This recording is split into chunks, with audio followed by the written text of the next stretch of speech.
In the book, RJ, you said the teachings within this book and all my books are what I have been told during my conversations with God. So, RJ, can anyone speak with God? Because I have a couple questions, if so. Before you enjoy the video, if you want to purchase some of my never before released meditations, click on the pinned comment below. Can anyone speak with God? I would say yes, because I mean, we are an indirect fractal of God. I say indirect to be highly specific because God then created higher selves, and the higher self then created us. So it's indirect, but at the core, it's still God. So can anyone do it? Yeah. And I would simply say that, some will be able to do it easier, but it's not about easier or hard. It's not about that. But I feel through proper education, and now finally, humanity is being properly educated on the truth about metaphysics through these books, classes, and courses and workshops. Anybody can do it.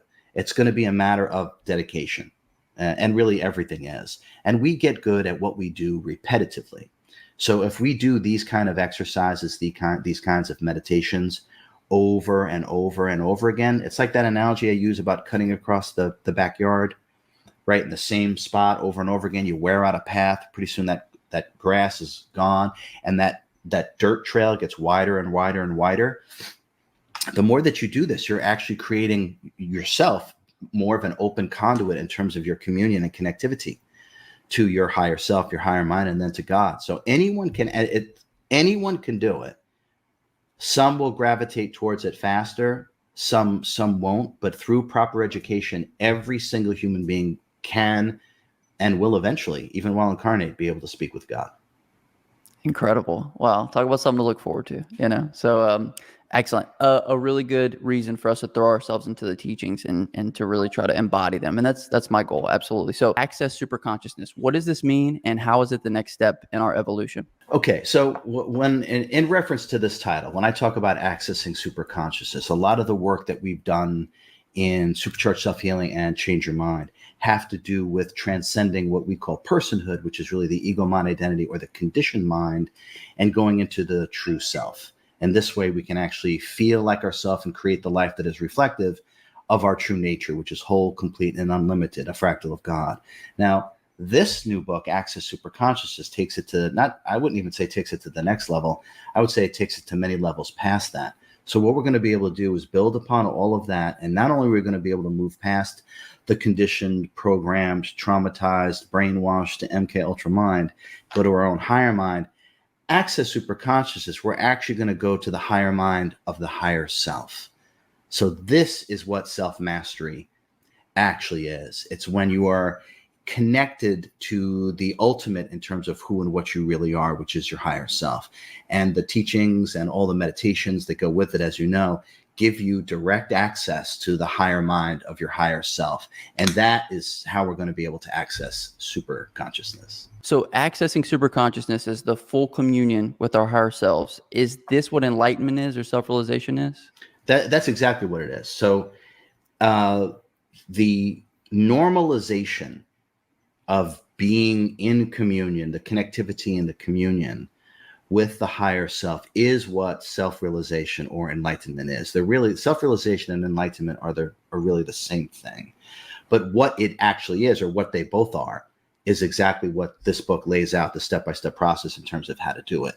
So it is full communion and full connectivity with who and what you really are, which is where we get this boundless ability to access these timeless teachings, these otherworldly understandings. And it's through the 24 meditations that go with the 24 teachings that will allow this full communion with the higher mind and the higher self. And that's really what self-mastery is.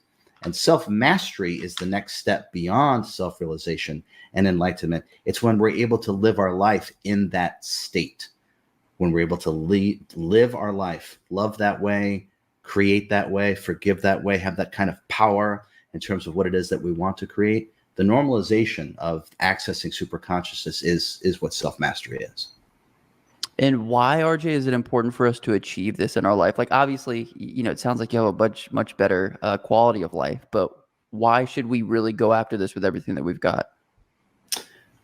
Well, I mean, it's twofold, really, Justin. The point, and I've said this before, the point of incarnation is to not have to incarnate again.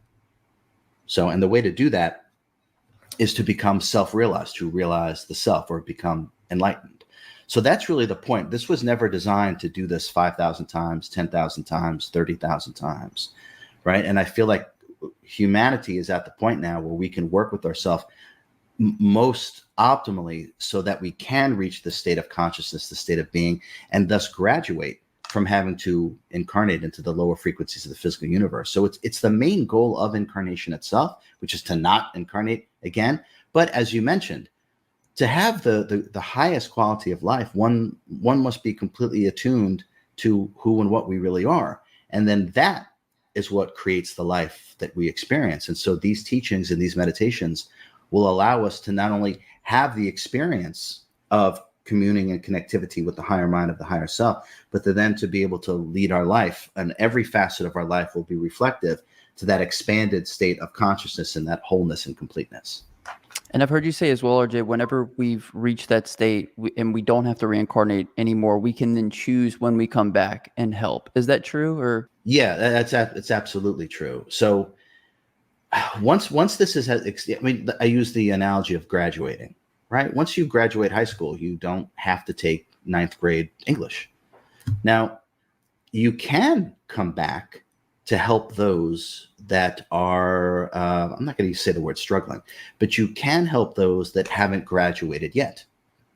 And the more evolved and advanced beings, and the people that are very into my work and these teachings and the classes and the courses, a lot of these souls are either at the very tail end of their graduation, and this is almost like finishing school for them, if that makes sense, or these are beings that have graduated and they've come back. And then by working with themselves with these teachings, they then can kind of live out to the utmost in terms of their ability to not only expand their mind, but help the collective consciousness. In the book, RJ, you said, develop a daily practice where you perform one specific meditation multiple times a day for an entire week. Master it and experience its tangible truth within you. Can we talk a little bit about the work and dedication needed in order to reach this level of self-mastery? Because I think a lot of times when we talk about, the spiritual community, it's a lot of like just videos on the internet and watching those videos, and there's not a lot of work being put in. So maybe you can speak to that a little bit. Yes. Okay, so this is not informational. So in other words, the mind, right, constantly wants more and more information, and that's because it doesn't authentically know anything, and because it's disconnected from the source point of all things. So the ego mind is ravenous for so-called spiritual information. And gathering all this information doesn't change our state of being or quality of life in any way, shape, or form. And that, to me, is the biggest shortcoming of the so-called spiritual community, is that these things must be embodied. And that's why everything that I do is prescriptive. So I share a teaching, and then there's a meditation for you to have the tangible experience itself. And therefore, it is known. More of the self is now known. And that's what the key is the experiential knowingness of the self through these truths. And so it must be embodied. And therefore, just taking in information doesn't change anything at all. In fact, most likely what it does is it adds to the vanity of the ego mind identity and actually makes it more difficult for someone to actually surrender to themselves. So the dedication is essential. I mean, don't think of it in any other way, Justin, than if you want to get quite proficient at anything, how do we do that? We do it over and over and over and over again. We make a sincere dedication to whatever the endeavor actually is. And this is not different in any way. The difference with this, though, is that every single facet of your life will be improved. Your inner peace, your compassion, your power, your wisdom, your patience, your forgiveness, the love that you're able to, the space that you're able to hold for those. So the difference is that this is the only worthwhile investment that we ever make, is investment in the self. But it absolutely requires dedication. And I like to joke. Someone asked me a long time ago if they would reach enlightenment in this life. And I actually said, if you think you're going to do it in between answering emails, you're delusional. So it has to become, it doesn't mean you don't do your work, but it has to become a sincere focus. And the more we put into that, and which is really the self, the more we're going to get out of the self. I hope you enjoyed the video. Now, if you are desirous of more of the real you and less of your conditioned, agitated mind, if you know that you can create a life that you're not leading right now, but you know you can, check out my meditation masterclass. It's pinned in the comments below.